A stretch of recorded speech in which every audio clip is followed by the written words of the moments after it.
What's up, people? Welcome to this. Ba-da-ba-da. Overtime with Hashbrown. Ba-da-ba-da. Where you can learn things. What's up, lovely people? Today we're going to keep working on this design. Hopefully you can see that right there. Yep. That we were working on a few episodes ago for our friend Charlie, because he's rolling up tomorrow. And although we could probably just do these when he's here, I'd rather hang out with him while he's here. So, we're going to finish these on up. I have actually a theory that our laser was a little higher than it needed to be, which is why some of these lines were a little more blurred than they could have been. Call them Robin Thicke, you know what I mean? So I'm going to try to get it a little more proper, and I think we might get a better one. So our first one I'm just going to raise up, or I might even lower down the laser a little, and that might get it better. So, let's try that and see where that gets us. Okay, so as you can see here, this is about like, I don't know, was that about half an inch off? Usually we want that like an 1/8 inch at most, and I think that actually is what was causing our prints to not be like as detailed correctly as I want for some of the smaller stuff like the ESPN and the Disney logo. And that's because this is a fixed focal length laser, so it focuses like right pretty much just where this guard ends, a little bit lower than that. And if it's further, then it's going to be like blurry, essentially, like a camera trying to focus. So I think we can, actually I'll show you right here. So essentially this machine right here connected is, the spindle would go in here right now, onto this side of it.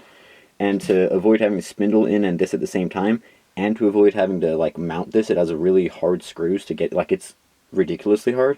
I do a trick that people use for actually CNCing itself that I probably shouldn't use for the laser, but it works okay, where this is just taped on. And you can see I can take the tape off. Essentially, there's painter's tape on the back of this, and painter's tape on this, and then you super glue in between so it does no permanent damage. And as you can see, that was actually pretty hard to get off. So it does work quite well. Like, I don't think this is a permanent setup, and I would highly recommend doing this. Do as I say, not as I do type stuff.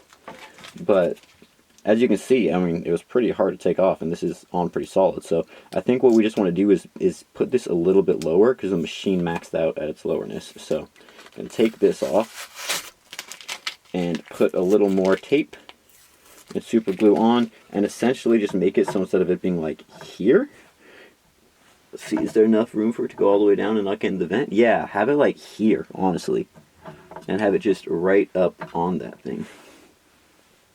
So that's what we're gonna do. Once you have the tape on the laser, again, we just want to give this a surface for it to be able to glue to, because you can't super glue to metal.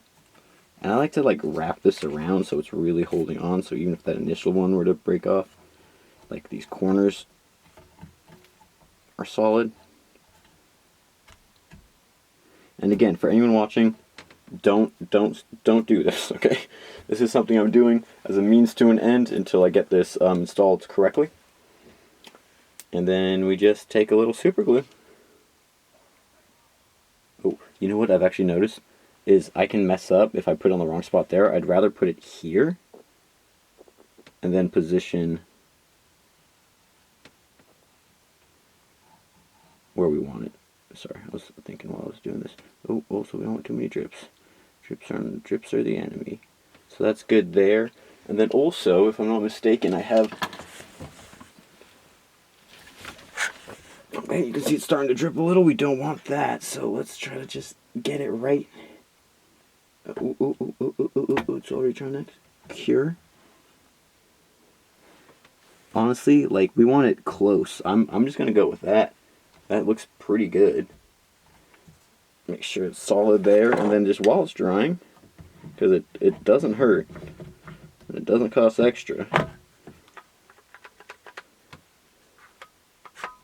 I'm gonna just give it a nice little clamp.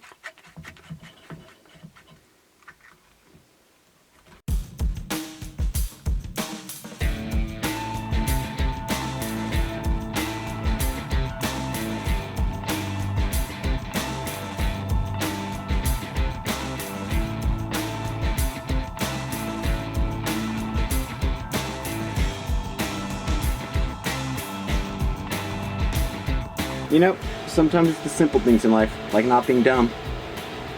That's perfect. Look at that break in the line. Look at that Disney detail. We might even turn the heat up a tiny bit more now, because it's not burning it. Lovely. Man, that's literally like perfect. That is beautiful.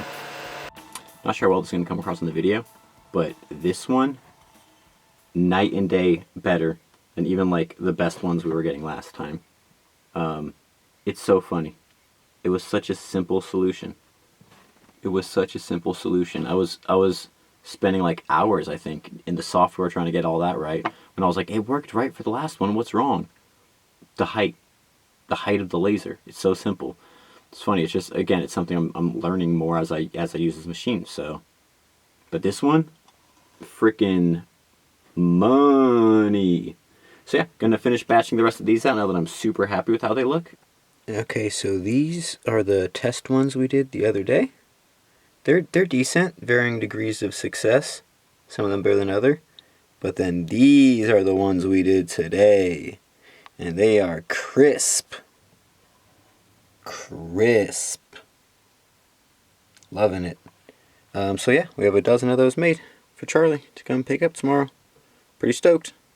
Let us know if y'all need anything from Madron Manufacturing.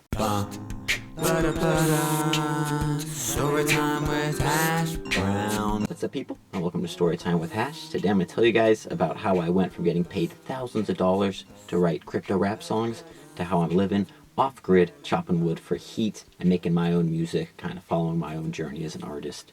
And it all started with an eviction notice. Yeah, believe it or not, I was running a recording studio in San Francisco called Knock Knock Studio that kind of the culmination of my life at that point. Designed, built it all myself I designed it myself. Built it with my roommates Max, rest in peace, life's crazy, Carson and Tommy, and was able to pay my rent in San Francisco off our own recording studio. It did have double wall construction, laminate glass windows. We had a 24-track 2-inch tape machine. So it was like people would come over and be like, oh my god, it's like a real studio. We had a 2-car garage that we built it into in the Ingleside neighborhood, Lakeview neighborhood of San Francisco. It was sick. Recorded like Grammy-winning artist Jameer Morgan of Morgan Heritage. Recorded Nelson George from he's in like amazing hip-hop pioneer icon. Recorded 24K Golden before he blew up. He became a huge artist with that song Mood. Recorded him when he was like 17. That was like the first real studio he went to out of the community studio he'd been going to. Anyway, long story short, I mean, Rocky G, Callie J, Ozer, you can name it. You know, the homies GGO, Taste Nate, so many people. I mean, we recorded. I literally have my hard drive still that has hundreds. I think it's over 100 folders, and many of those folders have multiple artists, like in a group or stuff. So I think I recorded probably at least a few hundred, conservatively, people. I mean, Rocky G, we did a Filipino cultural night, I want to say it was. They did a play that Rocky G wrote, and we had like 16 Filipinos come through the studio just for that. We had RSNY come through, a reggae group out of New York. They had like 7 people in their session, I want to say. So, you know, we had a bunch of sessions. Gappy Ranks, Randy Valentine. I mean, we can just keep listening. Anyway, bottom line, one of the best periods of my life. When I got the eviction notice, it was pretty rough, right? Wait. We're getting ahead of ourselves. I designed and we built this recording studio in San Francisco. It was the first time I'd had disposable income in my life, really, coming out of college. So I was able to invest a little bit of money. I started out first getting penny stocks. My friend Charlie, who's actually coming up tomorrow. Small world, right? Weird how that works out. Was like, hey dude, you should check out crypto, because our friend Logan had already gotten into crypto. He'd gotten into Ethereum quite early and was making some good returns off it. So long story short, I jumped in, I started investing, and I had my recording studio. So I was investing a bunch, getting really into it, researching. I fall into these rabbit holes, and as I was investing, I started just getting, mentally invested in it. So I got on a platform called Steam It. I ended up writing a little rap for it. It was like a rap contest where I mentioned cryptocurrency. I won. cryptocurrency for that rap, I was like, oh my god. Someone in the YouTube comment said, Hashy, love these cryptic raps. I was like, holy shit, cryptic raps, this might be a thing. So me and Charlie, who got me into cryptocurrency, is also a producer, makes dope beats, hip-hop beats, kind of like trap stuff, but he can do a bunch of stuff. He's actually hopefully bringing up his Shamisen tomorrow, and hopefully record us jamming on that. But he and I decided, you know what, let's make a go of this. Let's make a crypto rap album. Let's kind of knock into this niche. So we did. We made an album. I wrote a song that's super goofy called Lambo Land, where we legitimately rented a Lamborghini off of Craigslist of all places. Shot the music video. It went pretty viral for the time. I think right now it's got just under like 250,000 views, so not too shabby. On our other channel, Team Hodl, I'll link the video. And yeah, that opened doors. Like, that opened doors. We were able to meet people I would have never expected. We performed at the Neo, which was a cryptocurrency from China, still is.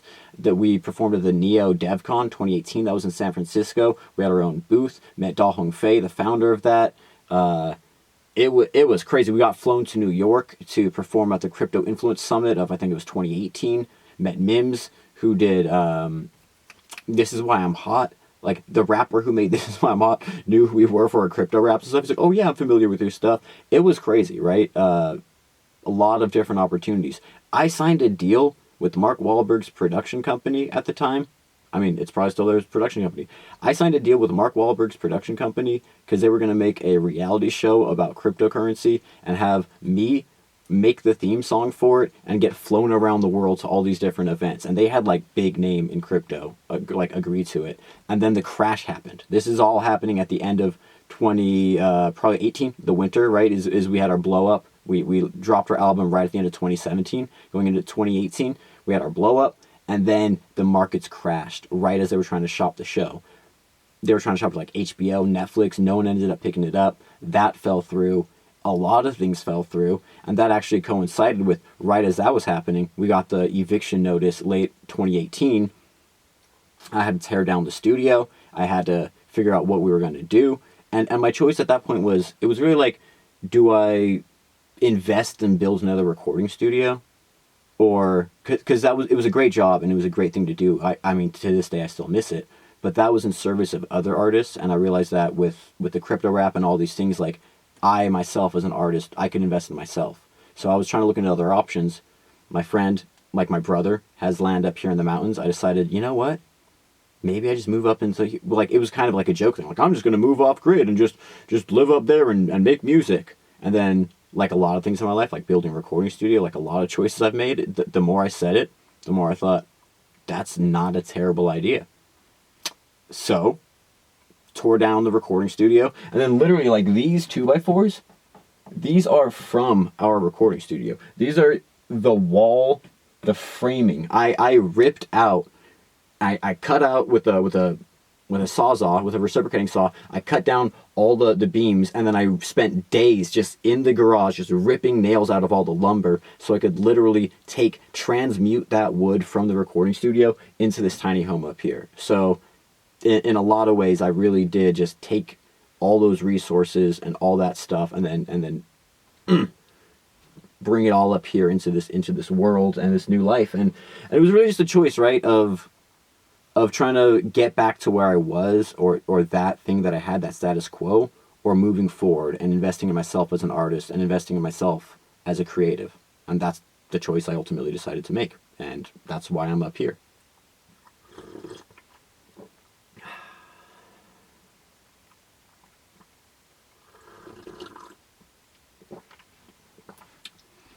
And the thing that was very interesting is like I mentioned, is the cryptocurrency market kind of crashed. Like, the crypto market crashed right around when my life market crashed in a lot of ways, with having to tear the studio down.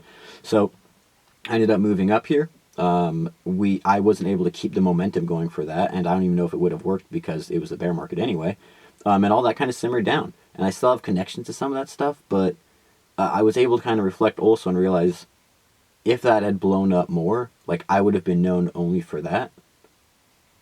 And I'm way happier to be known for the things I've been doing lately, and Tez Tones, and building a sports league for artists, and really just finding my own voice up here on the mountain. I feel like now if I were to, blow up or whatever, I'm confident in who I am in such a deeper way. Like I said, self accountability. You know, like living up here, I've really had to face a lot of things, and I think it's really good where I'm at and actually how things worked out the way they are. You know, I've gained a ton of skills up here. I've learned how to. I mean, I've gotten way better at woodworking. I've learned the CNC engraving, manufacturing. I've learned Blender and 3D animation. I've edited my own music video for the first time. Filmed my own music video. I've like I'm gonna not even be able to list all the skills probably. I mean, chopping wood, chainsaw, like chainsaw sharpening, I guess, chainsaw maintenance, just all those things. The different plants I've learned up here, the medicinal properties, just it's insane. So it's crazy because in a lot of ways you could say, wow, I went from living in San Francisco, having a recording studio, making thousands of dollars. Oh, I didn't even really touch on that. But yeah, like so once we blew up with our group and I got flown out there, we would get paid. Different projects would reach out to us to write songs for their project for them to maybe go viral or blow up. And we got paid like thousands of dollars to write songs, and to go from being a rapper that no one really paid attention to, and even still right now I'm like a pretty underground rapper, right? To find that lane where I could be making that much money, hundreds of dollars to sit there and write a rap, it was insane. It was life changing, and most importantly, it gave me the confidence to realize like I have this value. I can create value, and if I could create value doing that with crypto rap, I can do that times 10 with something as cool as a sports league for artists with headstones. I can do that times 10 with even just the music and projects I feel like I can make now that I'm just more confident in myself with. And if we choose to make more crypto rap, like me and Charlie aren't against making some more just for the sake of it. Team Hodl was a great endeavor. I can make it from a place where I'm a lot more comfortable and a lot more centered in who I am, and I know that's a character I play, and it's not something I can get lost in. You know, not that I was getting lost in it then, but I just didn't know my relationship to the character and how to walk that line in a lot of ways. And I feel like I've matured in a lot of ways through living up here by myself. So yeah, to bring that full circle.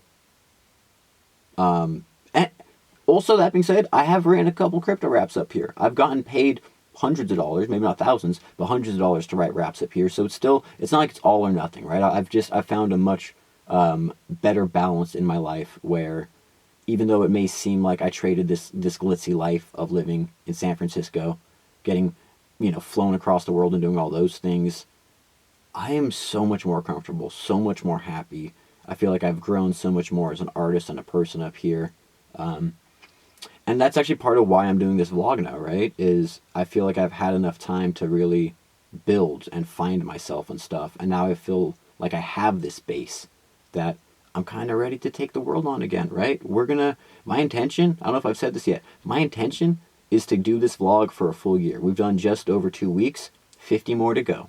50 more to go. I think the amount of growth, the amount of just like projection out into the universe of who I am and my art and all that, there's no way it's not going to do things. So we're going from crypto rap San Francisco to mountain, but now to broadcasting this out to the whole world and really just kind of grabbing these opportunities again. So probably gonna have to edit this a lot because I just kind of rambled a lot, but I figure it's better than having a script, right? Just talking from the heart, just letting y'all know, because I think a lot of my friends that I've made more recently even in Tezos and the blockchain don't really know that story, or my friends from the city don't really, like a lot of people know parts of my story, but I think part of this process is going to be a fun way to just share more of my life with the world. So that's what this story is about.